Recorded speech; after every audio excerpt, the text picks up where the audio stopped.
ఈరోజు ఒక చిన్న వాక్యం. ఏంటా వాక్యము అని అంటే, అద్భుతం జరగాలి. చెప్పండి, అద్భుతం జరగాలి. అద్భుతము అనేది దేవుడే చెయ్యాలి, దేవుడే చేస్తాడు. ఏ మనిషి వల్ల అద్భుతం అవ్వదు, ఏ మనిషి అద్భుతం చేయలేడు. అద్భుతానికి అతీతుడు వ్యక్తి, మనిషి. కానీ దేవుడు మాత్రం అద్భుతాలు చేసే దేవుడు. అలాంటి గొప్ప దేవుణ్ణి మనం ఎరిగి ఉన్నాం. అలాంటి అద్భుత దేవుణ్ణి మనం సేవిస్తూ ప్రార్థిస్తూ ఉన్నాం. ఆమేన్, హల్లెలూయా. మనం దేవుని పిల్లలం, మనం క్రైస్తవులం. క్రైస్తవం అంటే కులం కాదు, ఇదొక మతం కాదు, ఇదొక డినామినేషన్ కాదు. క్రైస్తవ్యము అంటే ఒక మార్గము. ఈ క్రైస్తవ్యం అనే పేరు పెట్టి కులమన్నా, మతమన్నా, వర్గమన్నా, డినామినేషన్ అన్నా దేవునికి చాలా కోపం వస్తుంది. దేవునికి చాలా కోపం వస్తుంది. దేవుడు ఒక్కడే, ఆయన చేత సృజించబడినటువంటి మనుషులంతా ఒక్కటే. హల్లెలూయా. కనీసం ఆడ మగ అనే భేదం కూడా దేవునికి లేదు, మనకుంది. చెప్పండి, మనకుంది. నేను ఫోన్ చేసి నాన్న ఎలా ఉన్నావు, నేను ఫోన్ చేసి ఎలా ఉన్నావు అంటే మా బాబు ఏదో ఆడుకుంటూ చెప్పు డాడీ, ఫోన్ మాట్లాడుతూ ఉంటాడు, అక్కడ ఏం నొక్కుంటూ ఉంటాడు. ఏం డాడీ, ఏం డాడీ అంటాడు, మళ్ళీ ఏదో చేసుకుంటూ ఉంటాడు. ఏం డాడీ, అన్నం తిన్నావా అంటాడు, అంటాడు. మళ్ళా అన్నం తిన్నావా అంటాను, మళ్ళా ఏం డాడీ ఏమన్నావు అంటాడు. అంటే ఏంటి, మనసు ఎక్కడుంది? ఆ ఆటల్లో ఉంది, ఆ పాటల్లో ఉంది, ఆ మ్యూజిక్లో ఉంది. ఏమండి, దేవునికి స్తోత్రం, దేవునికి స్తోత్రం చెప్పండి. నేను ఎందుకు చెప్తున్నాను అని అంటే, మగపిల్లలు మగపిల్లలు మగపిల్లలు అని అనుకుంటాం. మగ పిల్లలు మగ పిల్లలు మగ అని అనుకుంటాం. ఎంత అనుకుంటామో అంత అది. మరి దేవునికి స్తోత్రం చెప్పండి. అంటే ఆడపిల్లలు బాలేని కుటుంబాలు లేవా అండి అంటే ఉన్నాయి. ఆడపిల్లలు బాలేని కుటుంబాలు కూడా ఉన్నాయి, మగపిల్లలు బాగా కేర్ తీసుకునే కుటుంబాలు. అయితే మగపిల్లల కంటే ఆడపిల్లలే తల్లిదండ్రుల పట్ల, కుటుంబం పట్ల, దేవుని పట్ల, పని పట్ల, పరిచర్య పట్ల ఎక్కువ బాధ్యతని తీసుకుంటున్నారండి. కానీ దేవునికి ఆడ మగ భేదం లేదు, లింగ భేదం లేదు. ఆత్మదేవుడు పురుషులను వాడుకున్నట్లే స్త్రీలను వాడుకున్నారు, బాలుర్ని వాడుకున్నట్లుగానే బాలికల్ని వాడుకున్నారు. అయ్యో నీవు బాలికవి, నీవు స్త్రీవి, నీవు దీనికి తగవు అనలేదు. నీవు పురుషుడవు, నీవు మాత్రమే చెయ్యాలి, నీవు చేయకపోతే ఇది అవ్వదు అని ఎక్కడా పురుషునితో కూడా దేవుడు చెప్పల. ఎందుకో తెలుసా? పురుషుణ్ణి స్త్రీని విడివిడిగా చూడలేదు ఆయన. చెప్పండి, పురుషుడు అని ఒకలాగా, స్త్రీ అని ఒకలాగా దేవుడు చూడలేదు. స్త్రీలోనూ పురుషుల్లోనూ ఉన్నది ఆయన ఆత్మే. ఆయన ఆత్మే కదా వాడుకునేది, ఆయన ఆత్మే కదా సమస్తం జరిగించేది. ఎవరు విధేయులు అయ్యుంటారో, ఎవరు దేవుని మాటకి ఒబే అవుతారో వారిని ఖచ్చితంగా దేవుడు వాడుకుంటాడు తన ఆత్మ చేత. హల్లెలూయా. కాబట్టి ఆలకించండి, మనం క్రైస్తవులం, జీవము కలిగిన దేవుని పిల్లలం. మనం క్రైస్తవ్యం అనేది ఒక మార్గం. ఎక్కడికి మార్గం? నిత్యత్వానికి. ఎక్కడికి మార్గం? నిత్యరాజ్యానికి. ఎక్కడికి మార్గం? శాశ్వతపురం, శాశ్వత పట్టణం, శాశ్వత లోకములోనికి మార్గం ఇది క్రైస్తవ్యం అనేది. ఎందరు క్రీస్తులోనికి వస్తారో, ఎందరు క్రీస్తులో నిలుస్తారో, ఎందరు క్రీస్తులో కొనసాగుతారో వారు మాత్రమే నిత్యత్వమును చేరుతారు. వారు మాత్రమే ఆ శాశ్వతపురము, శాశ్వత పట్టణములో ప్రవేశిస్తారు. హల్లెలూయా. క్రీస్తులోకి రావాలి, క్రీస్తులో నిలవాలి, క్రీస్తులో కొనసాగాలి. రావాలి, నిలవాలి, కొనసాగాలి. ఏదో ఒక్కరోజు, ఒక్క నెల, ఒక్క సంవత్సరంతో సరిపెట్టుకునేది కాదు ఇది. యేసయ్య రానంత వరకు, మనం పోనంత వరకు కొనసాగించవలసిన క్రియ ఇది. హల్లెలూయా. అలా దేవుని పిల్లలమైనటువంటి మనం ఏమండి, దేవుని బిడ్డలమైనటువంటి మనం ప్రతిరోజు అద్భుతం చూడాలి. చెప్పండి, ప్రతిరోజు. ఉపవాస కూడికలకు కాదు, క్రిస్మస్ పండుగకి కాదు, స్తుతి ఆరాధన పండగలకి కాదు, జనవరిలో పెట్టుకునే ప్రతిష్ఠిత ఉపవాస దినాలు కాదు. బైబిల్ చెబుతుంది క్రైస్తవుడు ప్రతిరోజు అడుగడుగున అద్భుతం పొందుకోవాలి, అడుగడుగున అద్భుతాన్ని అందుకోవాలి. హల్లెలూయా. అడుగడుగునా, ప్రతి దినమున, ప్రతి పూట. ఎస్, ప్రతి దినం, ప్రతి పూట, ప్రతి గంట, ప్రతి గడియలో కూడా నీవు నేను దేవుని చేత అద్భుతం పొందుకోవాలి. ఎందుకనండి? మన దేవుడు అద్భుత దేవుడు. అద్భుత దేవుడు గనుక ఆయన వలన మనం అడుగడుగున అద్భుతాలు అందుకోవాలి, అడుగడుగున అద్భుతాలు పొందుకోవాలి, అడుగడుగున అద్భుతాలు మనం చూడాలి, అడుగడుగున అద్భుతాలు మనం పొందుకోవాలి, అనుభవించాలి. చిటార కమ్మున మిఠాయి పొట్టడం లేగా ఏమండి, చెట్టుకి ఎక్కడో ఒక్క పండు అన్నట్టుగా ఉండకూడదు. ప్రతి కొమ్మన ఏమండి, ప్రతి రొబ్బన ఒక పండులాగా మన జీవితం పరిమళించాలి. దేవునికి స్తోత్రం. మనం అద్భుతాలు పొందుకోవాలి, అడుగడుగునా చూడాలి, అడుగడుగునా పొందుకోవాలి అద్భుతం. అద్భుతం అనేది దేవుడే చెయ్యాలి, అద్భుతం అనేది దేవుడే చేయగలడు. ఏ మనిషి వల్ల అద్భుతం అవ్వదు. ఏ డాక్టర్ వల్ల, ఏ యాక్టర్ వల్ల, ఏ రాజకీయ నాయకుడి వల్ల, ఏ గొప్ప ఉద్యోగి వల్ల, ఏ గొప్ప వ్యాపారి వల్ల అద్భుతం జరగదు. అద్భుతం జరగాలంటే అద్భుతాలు చేసే దేవుడు మన యేసయ్య వల్ల మాత్రమే సాధ్యము. దేవునికి స్తోత్రం. మనం ఆరాధిస్తున్న దేవుడే అద్భుత దేవుడు.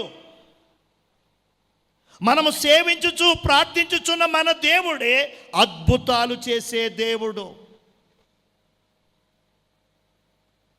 అద్భుత దేవుడు, అద్భుత ఆశ్చర్య కార్యాలు చేసే దేవుడు మన దేవుడు. హల్లెలూయా. చేస్తాడు తప్పక, జరిగిస్తాడు తప్పక. పొందుకుంటావు అద్భుతాలు నీ దేవుని వలన. హల్లెలూయా. అయితే నా ప్రశ్న ఏంటంటే, మరి ఇలాగ అడుగడుగునా పొందుకోవాలని చెప్తుంది కదా వాక్యం. మరి నీవు అడుగడుగునా పొందుకుంటున్నావా అద్భుతాలు? రోజు రోజు అన్న పొందుకుంటున్నావా అద్భుతాలు? పోనీ వారానికొక్క అద్భుతము, పోనీ నెలకొక్క అద్భుతం అన్నా నీవు పొందుకుంటున్నావా అంటే దీనికి జవాబు చాలామంది లేదండి, లేదు. పొందుకోవటం లేదండి, పొందుకోవటం లేదు. అద్భుతం కోసమే కదండి ఇక్కడికి వస్తున్నాను, అద్భుతం కోసమే కదండి అక్కడికి వెళుతున్నాను, అద్భుతం జరగాలనే కదా ఉపవాసము, అద్భుతం జరగాలనే కదా ఈ జాగారము, అద్భుతం జరగాలనే కదా ఈ పరిచర్య అని కొంతమంది మాటలు చెప్పేసుకొని ఏమండి మాటలతో సరిపెట్టుకుంటున్నారు. దేవునికి స్తోత్రం. మాటలు చెప్పేసుకుని సరిపెట్టుకోవడానికి కాదు, నీవు అద్భుతం పొందుకోవాలి. హల్లెలూయా. నీకు అద్భుతం చేయడానికి దేవుడు సిద్ధంగా ఉన్నాడు. నేను చిన్నదాన్ని, నేను కొత్తగా వచ్చాను, నేను పాపిని, నాకు అది రాదు, నాకు ఇది తెలియదు అని నువ్వేమీ బాధపడొద్దు. నిన్ను బట్టి కాదు, నీవు నమ్ముకున్న దేవుణ్ణి బట్టి, నీవు సేవించుచు ప్రార్థించుచున్న దేవుణ్ణి బట్టి నేను చెబుతున్న మాటలు ఇవి. ఆ అద్భుత దేవుడు ఖచ్చితంగా నీ జీవితంలో అద్భుతం చేస్తాడు. దేవునికి స్తోత్రం. హల్లెలూయా. మరి అద్భుతం చేస్తాడు, అద్భుతం చేస్తాడు అనే మాట మనకు ఒక ₹1,00,00,000 మాటలాగా ఉంది. ఇప్పుడు అబ్బా చేస్తాడన్నమాట, నాకే చేస్తాడన్నమాట దేవుడు, చెయ్యడేమో అనుకున్నాను, మొత్తానికి అన్నయ్య చేస్తాడు అని చెప్పాడు. అమ్మయ్య అనుకుంటున్నారేమో. మీరు అనుకోవడం మంచిదే. అయితే ఆ అద్భుతము నీ జీవితంలో జరగాలి. అడుగడుగున అద్భుతాలు నీవు చూడాలి. ఎల్లప్పుడూ అద్భుత కార్యాలను అనుభవించాలి అని అంటే నీవు చేయాల్సిన పనులు ఒక 3 ఉన్నాయి. చెప్పండి, ఎన్ని ఉన్నాయి? ఒక 3 పనులు ఉన్నాయి. ఆ పనులు చూపెడతాను ఇప్పుడు. ఈరోజు నుంచే దేవుని సన్నిధిని వేడక ముందు మీరు ఒక మాట దేవునికి చెప్పి ప్రమాణకం చేసుకుని దేవునికి ఏమండి ఒట్టేసుకుని దేవునికి, అంటే ఒట్టంటే చెయ్యట్టి ఇలాగా అని కాదండి. ఒట్టంటే ఏంటంటే మన మాట అవునంటే అవును, కాదంటే కాదు. కొంతమంది మా పాస్టర్ గారి మీద ఒట్టు అంటున్నారు, అంటే పాస్టర్ గారిని లేపేయాలని చూస్తున్నారు అన్నమాట. ఫోన్లేండి, మీకంటే ముందు వెళ్ళిపోయి అక్కడ హ్యాపీగా చాలా ఉల్లాసంగా ఉత్సాహంగా అక్కడ హ్యాపీగా ఉంటాను. దేవునికి స్తోత్రం. రైట్. మనం దేవునికి ఖచ్చితంగా ఒక మాట చెప్పి ఇక్కడి నుంచి బయలుదేరాలి. ఈరోజు ప్రమాణకం అంటే అదే, ఒట్టంటే అదే. ఒట్టంటే ఏదో చేతిలో చెయ్యేసి, కాలు మీద కాలేసి, నెత్తి మీద చెయ్యేసి, ఇది కాదు ప్రమాణకం. అవన్నీ దొంగ ప్రమాణకాలు. అవన్నీ చేతిలో చెయ్యేస్తారు కానీ చూపులు తేడాగా ఉంటాయి.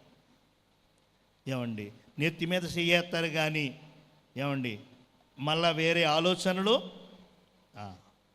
దేవునితో ఒక మాట చెప్పి ప్రమాణకం చేసుకుని రోజు ఒక తీర్మానం చేసుకుని ఇక్కడి నుంచి వెళ్ళాలి. నీకు అద్భుతం జరుగుతుంది, అనుదినము అద్భుతాన్ని అనుభవిస్తావు. అడుగడుగున అద్భుత కార్యాలు నీ వెంట నడుస్తాయి. హల్లెలూయా. ఎందుకనంటే నీ దేవుడు అద్భుతాలు చేసే దేవుడు. తీయండి ఒక్కసారి నెహెమ్యా గ్రంథము 4వ అధ్యాయము 9వ వచనం. మేము మా దేవునికి ప్రార్థన చేసి వారి భయము చేత రాత్రింబగళ్ళు కావలించితిమి. అప్పుడు యోదావారు బరువులు మోయువారి బలము తగ్గిపోయెను, ఉన్న విస్తారము గోడ కట్టలేమని చెప్పగా. చాలు తల్లి. ఈ వచనాన్ని మనం నిశ్చితంగా గమనిస్తే అద్భుతము ఎవరికి జరుగుతుంది?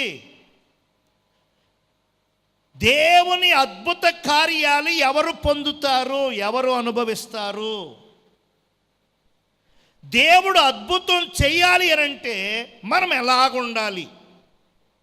3 విషయాలని చెప్పాను కదా, ఆ 3 విషయాలు కూడా ఈ వచనంలో ఉంది, ఈ 2 వచనాల్లో ఉంది. ఆ 3 వచనాలు ఏంటంటే, మొట్టమొదటిగా దేవుడు అద్భుతం చేయాలి అని అంటే మొట్టమొదటి విషయం, నీవు ప్రార్థించాలి. చెప్పండి, నువ్వేం చేయాలి, నేనేం చేయాలి, మనం ఏం చేయాలి?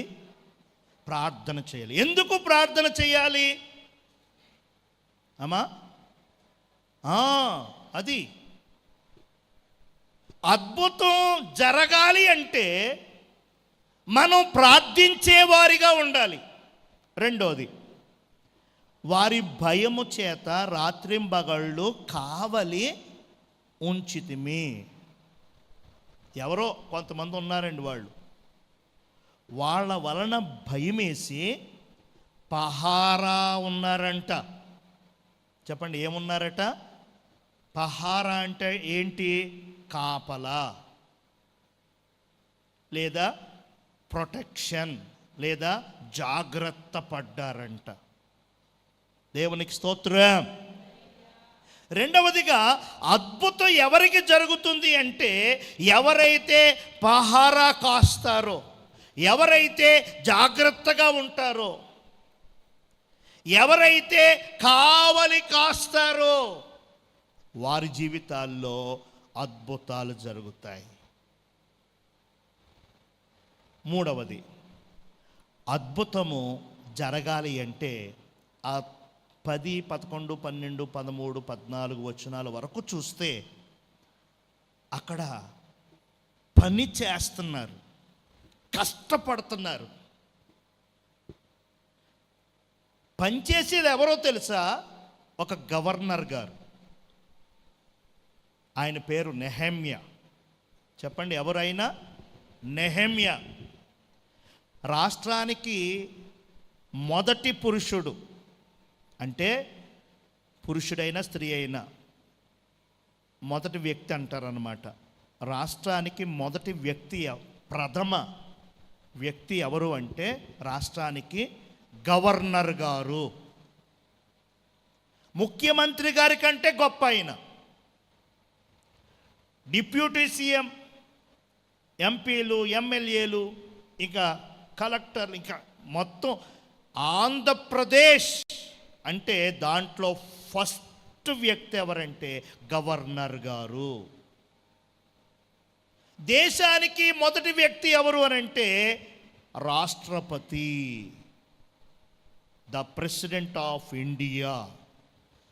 ఇండియా అనే పేరు కనపడగానే కనబడే మొదటి వ్యక్తి ఎవరు అనంటే ప్రెసిడెంట్. ఈ దేశానికి ప్రెసిడెంట్ ఈమె.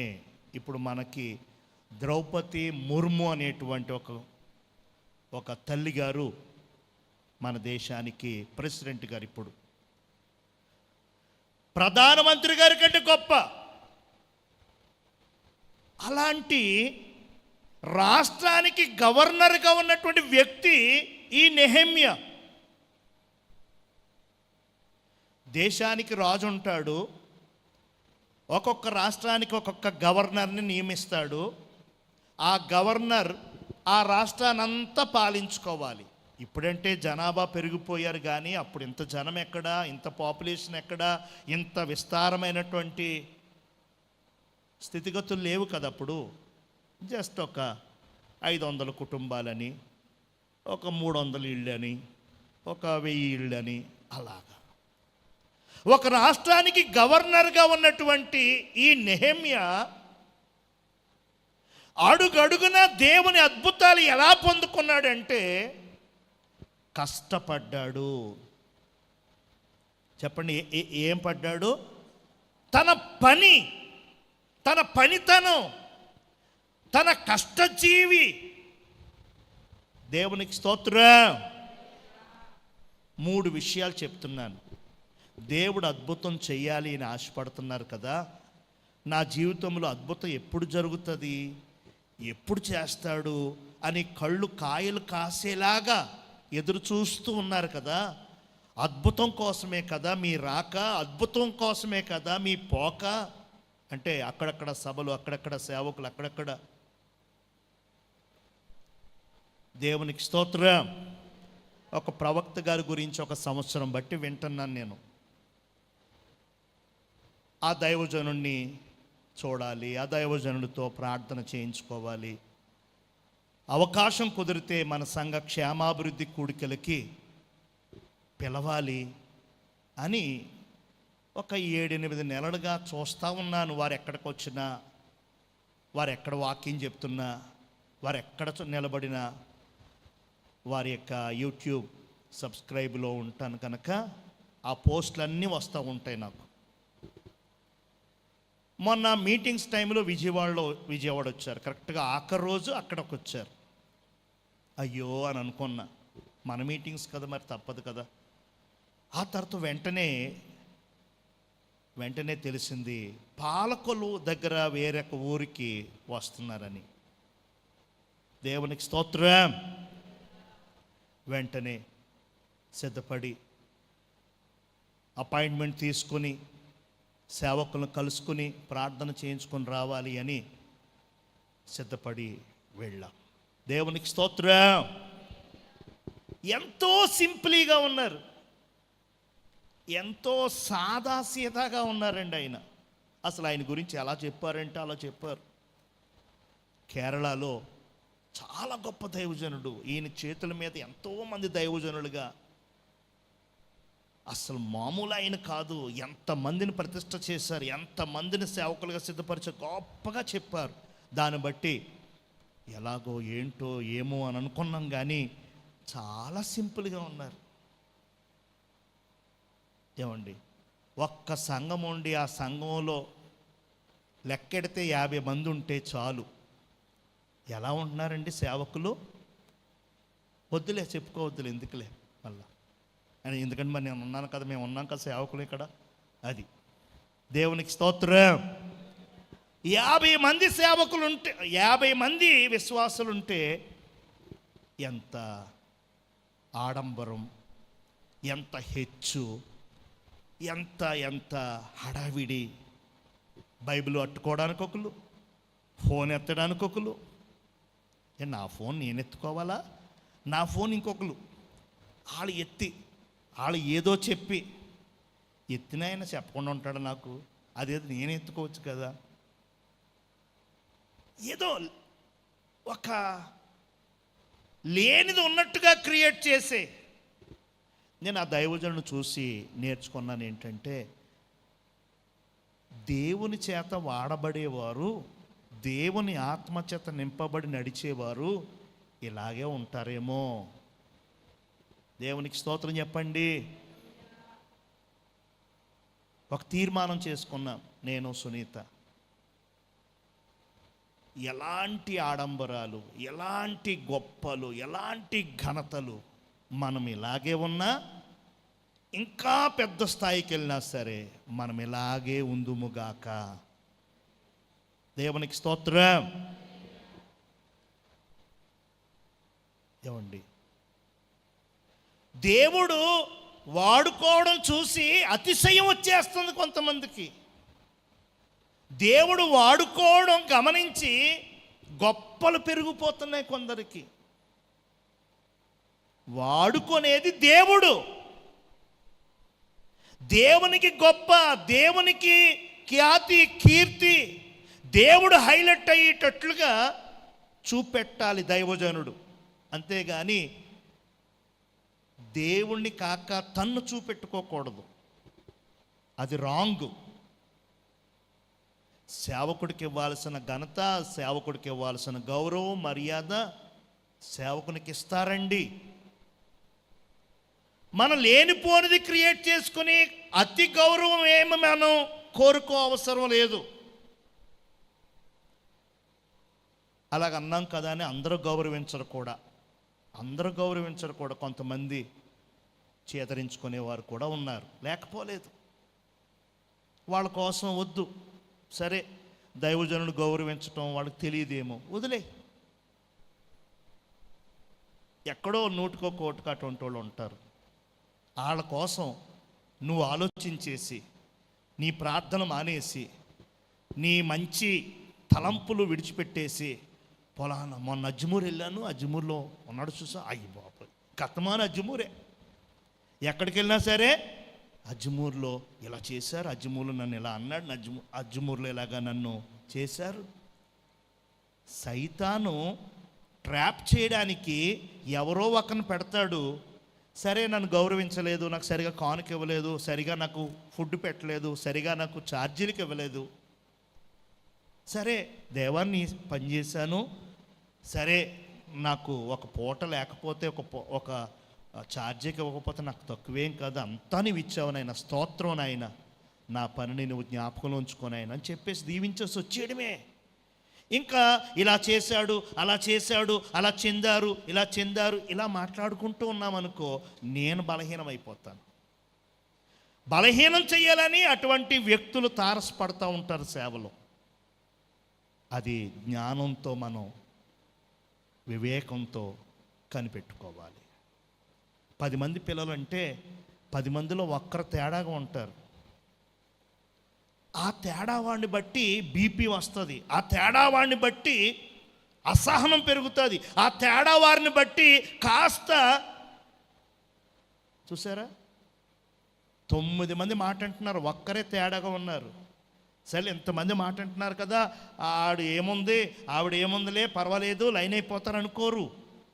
ఆ ఒక్కరి మీద దృష్టి పెట్టి, ఆ ఒక్కరినే మైండ్లో పెట్టుకొని ఏదో చేయడం, అనడం, ఏదో అలా ఆత్మీయంగా మనం పడిపోతాం. దేవునికి స్తోత్రం చెప్పండి. హల్లెలూయా. ఆ దైవజనుడు చూసి నేను సునీత ఒక తీర్మానం చేసుకున్నాం. మనకి ఎంత స్థాయి వచ్చినా, ఒకవేళ ఈ స్థాయిలోనే ఉన్నా, ఈ స్థాయి కంటే కిందికి వచ్చినా సరే, మనం మాత్రం ఏ విషయంలో కూడా అతిశయించకూడదు, గర్వపడకూడదు, గొప్పలు తెచ్చుకోకూడదు. ఇంకోటిగా ఎప్పటికీ మనం అలా అనుకుంటాం. కానీ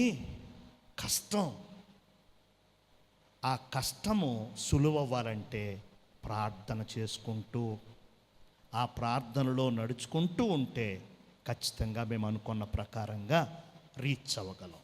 దేవునికి స్తోత్రం చెప్పండి.